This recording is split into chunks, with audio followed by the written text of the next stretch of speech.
नांदेड़ में दिन ब दिन कोरोना मुतासरा मरीजों की तादाद में इजाफा देखा जा रहा है। आज नांदेड़ की रहमत नगर से ताल्लुक रखने वाली ज़ईफ खातून का कोरोना से मुतासिर होने की वजह से इंतकाल हो गया है। मुतासरा खातून के रिश्तेदारों का कहना है कि वो पिछले 6 माह से दमा, शुगर और सांस की शिकायत के मर्ज में मुब्तला चली आ रही थी।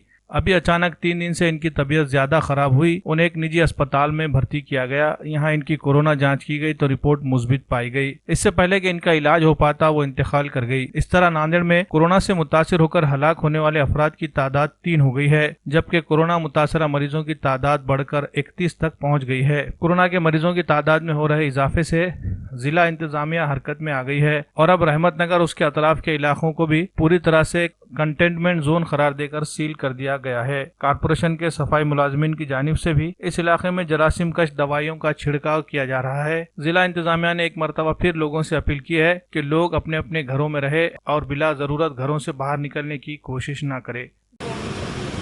रहमतनगरमध्ये एक पेशंट पॉझिटिव्ह सापडला आहे। त्याच्यासाठी आता नाका इकडे बॅरिकेटिंग आणि सॅनिटायझरचं काम सुरू होतं आहे। त्याच्यासाठी बंदोबस्त लावण्यात आला आहे। सर हे कसं आढळून आलं पेशंट? ही माहिती प्रेस नोटद्वारे जिल्हाधिकारी कार्यालय देईल तुम्हाला थोड्या वेळात। ऑलरेडी एक प्रेस नोट इश्यू झालेली आहे, त्याच्यावरती माहिती जिल्हा केलं। किती लोक या देगलूर नाका परिसरात सर्व टोटल जे संख्या जे आहेत लॉक होणार ते सगळे जे बायलेन वगैरे आहेत त्याला सील होणार आहेत। लोकांना विनंती आहे की बाहेर पडू नका। आता प्रॉब्लेम आहे, पेशंट आपल्या एरियामध्ये आढळले। ठीक।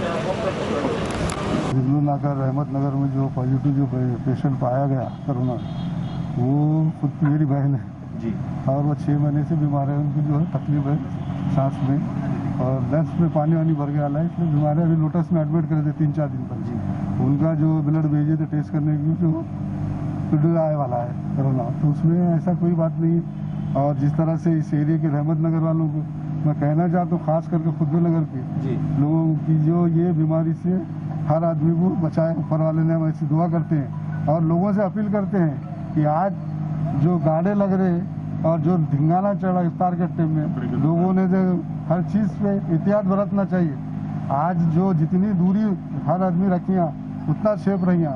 और ये बीमारी कुछ ऐसी बीमारी नहीं है किसी को पूछ के नहीं आती।